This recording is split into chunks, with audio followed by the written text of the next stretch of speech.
எல்லாருக்கும் வணக்கம்.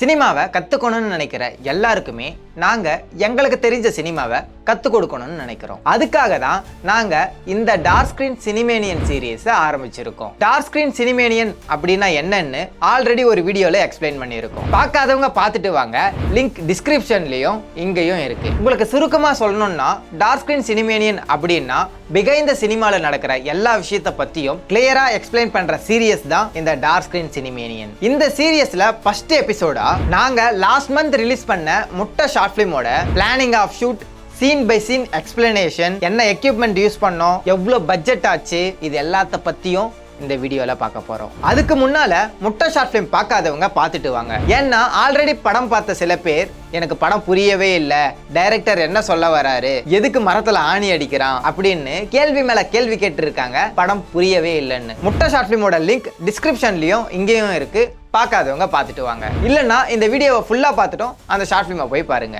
ஏன்னா அப்பதான் இந்த வீடியோ உங்களுக்கு யூஸ்ஃபுல்லா இருக்கும். Planning of shoot. நாம ஒரு short film or feature film எடுக்கிறதுக்கு முன்னால அந்த படத்தை எந்த ஸ்டோரி வச்சு பண்ண போறோம், அதுல என்ன மெசேஜ் சொல்ல போறோம், இது எல்லாத்தையும் சேர்த்து எப்படி ப்ராப்பரா ஸ்கிரீன் பிளே எழுத போறோம், அண்ட் முக்கியமா இந்த ஸ்கிரீன் பிளேவை நாம மட்டுமே எழுதுறோமா இல்ல இன்னும் 2-3 பேர் கூட வச்சு டெவலப் பண்றோமான்னு நீங்க எழுதுற பவுண்டட் ஸ்கிரிப்டுக்கு மட்டுமே ஒரு தெளிவான பிளான் இருக்கணும். இந்த மாதிரி ஒவ்வொரு பிளான் பத்தியும் இனிமே வரப்போற ஒவ்வொரு டார்க் ஸ்கிரீன் சினிமேனியன் எபிசோட்லயும் தெரிஞ்சுப்போம். இப்போ முட்டை ஷார்ட் பிலிமோட சீன் பை சீன் எக்ஸ்பிளனேஷன். இந்த முட்டை ஷார்ட் பிலிம் ஓபன் ஆகிற ஃபர்ஸ்ட் ஷாட்லயே 4:3 ரேஷியோல ஒரு காஞ்ச மரத்துல ஆணி அடிக்கப்பட்டிருக்க மாதிரி காட்டியிருப்போம். எதுக்காக இந்த ஷாட்டை நாங்க பர்டிகுலரா 4:3ல காட்டியிருக்கோம் அப்படிங்கறத அடுத்த ஷாட்ல உங்களுக்கு கிளியரா எக்ஸ்பிளைன் பண்றோம். அடுத்த ஷாட், இந்த ஷாட் பாருங்க.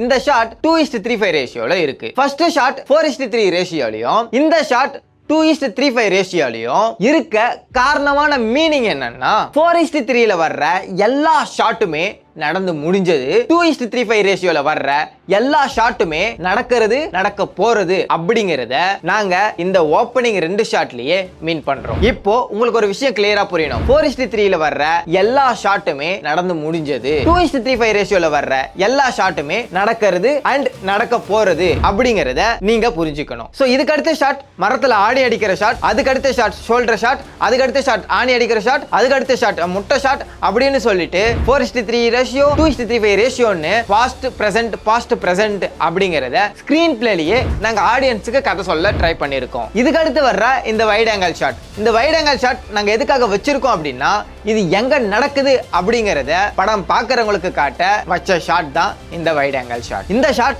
ரொம்ப முக்கியமான ஷாட், நாங்க ரூல்ஸை பிரேக் பண்ண ஷாட். சோ இந்த ஆணி அடிக்கப்பட்டிருக்கு அப்படிங்கறத நாம 4:3 ரேஷியோல தான் காட்டியிருந்தோம். சோ இப்பவும் 4:3 ரேஷியோல தான் காட்டணும், பட் நாங்க இந்த இடத்துல காட்டல. ஏன் காட்டல அப்படின்னு பாத்தீங்கன்னா சோ இந்த ஆணி அடிக்க போறது இப்ப நடக்க போகுது அப்படிங்கறதுனால தான் 2:35 ரேஷியோலயே நாங்க ஸ்டாண்டர்டா வச்சுட்டோம். அண்ட் ஆடியன்ஸை கொஞ்சம் கன்ஃபியூஸ் பண்ணி யோசிக்க வைக்கிறதுக்கும் இந்த மாதிரி ஷாட் இந்த மாதிரி படத்துக்கு ரொம்பவே யூஸ்ஃபுல்லா இருக்கும். அதனால வைக்கப்பட்ட ஷாட் தான் இந்த ஷாட். உங்களுக்கு ஒரு அளவுக்கு கிளியரா இருக்கும்னு நினைக்கிறேன். அதுக்கடுத்து அந்த முட்டையை கீழே வச்சுட்டு அந்த மரத்தை கிட்ட போறான். அந்த மரத்தை பார்த்து கோவப்படுறான் அண்டு முறைக்கிறான். பின்னால திரும்பி அந்த முட்டையை கோவமா பாக்குறான். மறுபடியும் மரத்து பக்கமா திரும்பி இந்த மரத்தை கோவமா பாக்குறான். அப்புறம் அங்க இங்கன்னு தேடி ஒரு கல்லை எடுத்துட்டு வந்து அந்த மரத்துல ஆணியை வச்சு அடிக்கிறான். இப்போதான் இந்த படத்தோடைய கேள்வியே ஆரம்பிக்குது. எதுக்கு அந்த மரத்தை முறைக்கிறான், ஏன் அந்த மரத்துல ஆணி அடிக்கிறான்? அவன் வாழ்க்கையில ஏகப்பட்ட கஷ்டத்தால அந்த மரம் மாதிரி வாடி போயிருக்கான். இதுதான் அவனுக்கும் அந்த மரத்துக்கும் இருக்கிற ஸ்ட்ராங்கான கனெக்ஷன். இது ஓகே, அவன் ஏன் அந்த மரத்துல ஆணி அடிக்கிறான் சொல்றேன். எல்லார் வாழ்க்கையிலையும் ஏகப்பட்ட பிரச்சனை, ஏகப்பட்ட கஷ்டம், ஏகப்பட்ட துக்கம்னு இருக்கும். இது எல்லாத்தையும் நாம கடந்து வாழ்றதுக்கு ஒரு கூர்மையான கனவோ கடமையோ கண்டிப்பா இருக்கும். அப்படிப்பட்ட ஒரு கூர்மையான ஆணிய நம்ம மனசுல நம்ம மூளையில நாம அடிக்கிற மாதிரி அவன் அந்த மரத்துல அடிக்கிறான். இப்போ இது வரைக்கும் அவன் யாரு, அந்த மரம் யாரு, அவன் ஏன் அந்த மரத்துல ஆணி அடிக்கிறான் அப்படிங்கிற வரைக்கும் உங்களுக்கு சொல்லிட்டேன். இது வரைக்கும் உங்களுக்கு புரிஞ்சிருக்கும்னு நினைக்கிறேன். அடுத்த ஷாட், இந்த ஷாட்ல அவனும் இந்த மரமும் ஒண்ணுதான்னு காட்ட அந்த மரத்தோட சாயலா அந்த கேரக்டர் போட்டிருக்க சட்டைய மேட்சிங்கா காமிச்சிருப்போம். அதுக்கு அடுத்து இவங்க 2 பேரோட வாழ்க்கையும் எப்படி ஒத்து போகுதுன்னா அந்த இடத்துல இருக்கிற எல்லா மரமும் செழிப்பா இருக்கும், ஆனா அந்த மரம் மட்டும் வாடி போயிருக்கும். அந்த மாதிரி தான் அவனோட வாழ்க்கையும் அப்படிங்கிறத இந்த ஷாட்ல நாங்க கன்வே பண்ணியிருப்போம். அடுத்த ஷாட், அவன் கொண்டு வந்த முட்டைகள்ல ஒரு முட்டையை எடுக்கிறான். அந்த முட்டைய மரத்துல அடிக்கப்பட்ட ஆணியை பார்த்து குறி வைக்கிறான் அண்ட் அடிக்கிறான். ஏன் அடிக்கிறான், அதுவும் ஏன் முட்டையால் அடிக்கிறான்? இதுக்கு அடுத்து வர்ற ஷாட்டையும் பாருங்க, ஒன்னா எக்ஸ்பிளைன் பண்றேன். இப்போ பார்த்த ஷாட்ஸ்லயும் 4:3 2:35 ரேஷியோன்னு மாறி மாறி வந்திருக்கும். இப்போ உங்களுக்கு ஒரு 3 கேள்வி எழுந்திருக்கணும். 1, முட்டைக்கு என்ன மீனிங்? 2, ஏன் அந்த முட்டைய ஆணியை பார்த்து அடிக்கிறான்? அதுக்கடுத்து கீழே உட்காந்து அந்த முட்டையை ஏன் பார்க்கறான்? ஃபர்ஸ்ட், அந்த முட்டைக்கு மீனிங் என்னன்னா, அவன் வாழ்க்கையில எல்லாத்தையுமே முட்டையா பார்க்கறான்.